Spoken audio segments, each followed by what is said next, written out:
one of the things I've done, as you know, is a lot of meditation. And one of the things you talk about is quantum leaping. And I've often shared this off camera with you that having done guided visual alpha, Silva method is the actual method, and Dr. Jose Silva and his daughter Laura, they talk about slowing down your brain to 10 cycles, right, per minute. And when you're in that state, you can do active meditation, and that active meditation has been shown to help PTSD and everything under the sun.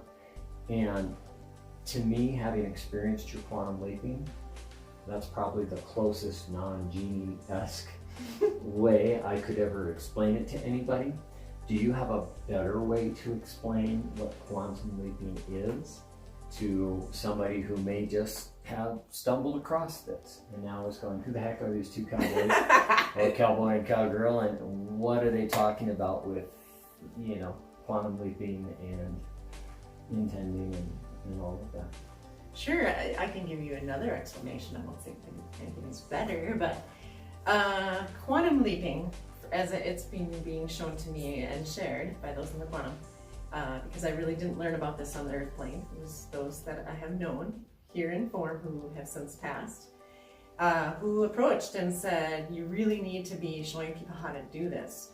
I had been asking my angels and guides for something where I could lead people through something where they could have tangible experiences on their own, so that they didn't feel like they had to keep coming back necessarily to me for an angel talk. And so this is quantum leaping aspect is something I've done really all my life, but they were urging me, bring it to here, bring it to now, have people being able to learn how to do it on their own so they can shift their frequency states, let go of the garbage, dump off all the stuff that isn't who they are, so they can get stronger and stronger connected to their essential self, their power, their light, their love, while increasing the value of their own life in their own eyes. As far as what do we perceive as value for our life? It's our joy, right? I mean, it's what kind of impact we get to leave with other people.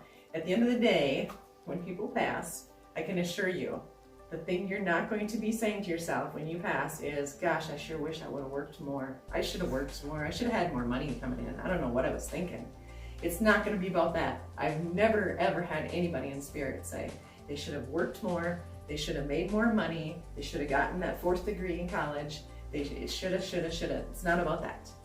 You're going to get a transcript that you could call like a movie perspective, but it's more like a slideshow of all these ways that you have touched people's lives, all the areas where you got a chance to love in ways that you really wanted to be loving. You really wanted to be able to have an unfiltered experience with animals, with your dogs and cats and horses and cows and people on the street, at the grocery store, where you had these little momentary glimpses of that, what many people don't believe that exists, which is the unconditional love, where you just show up with your whole authentic self.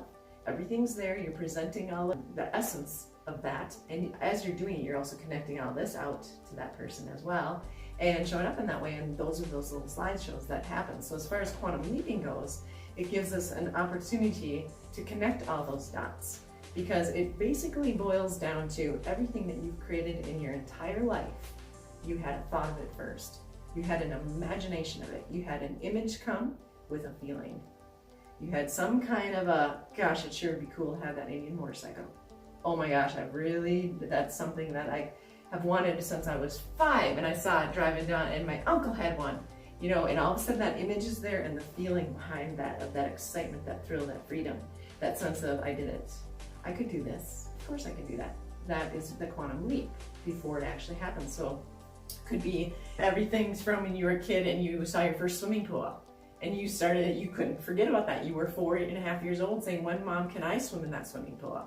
And you have the image and that feeling, what it's going to feel like. You're really drawn to water. You feel like, oh my gosh, I can be so soothed now. Look at how much fun that is. They're playing, you know, it's effortless. There's no gravitational pull. You know, you don't think you think like this when you're little? Yes, you do.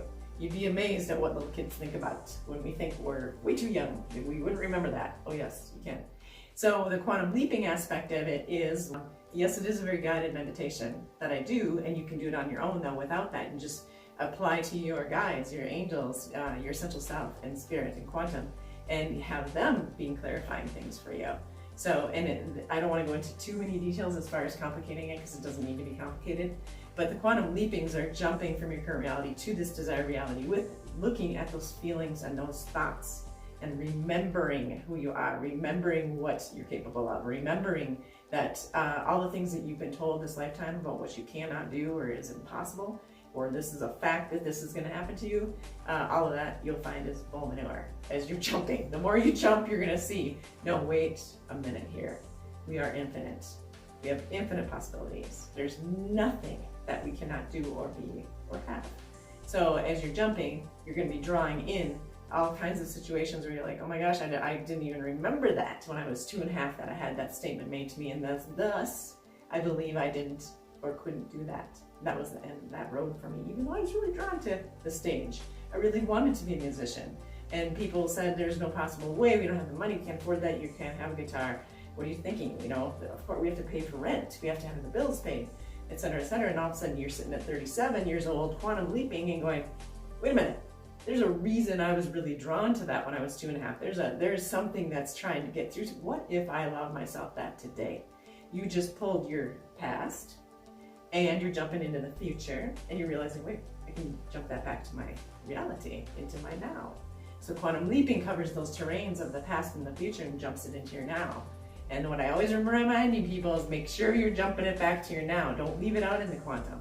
Don't have it as a, people will say, well, it's a fantasy that you're having, you know, or you're just being super imaginative. Yeah, on purpose. Because that's where it all begins. Everything you've ever done, think about it. Everything that you've ever accomplished or achieved or have landed in your life, you had a thought about it at one point or another. You imagined it. You had a feeling around it. How cool that would be. Oh my gosh. Or, gosh, I would hate if that happened and I'm giving it all kinds of energy and thought and I would just dread that and it still landed in your life. Why? Because you imagined it and you felt it really strongly. So that's quantum leaping at its base.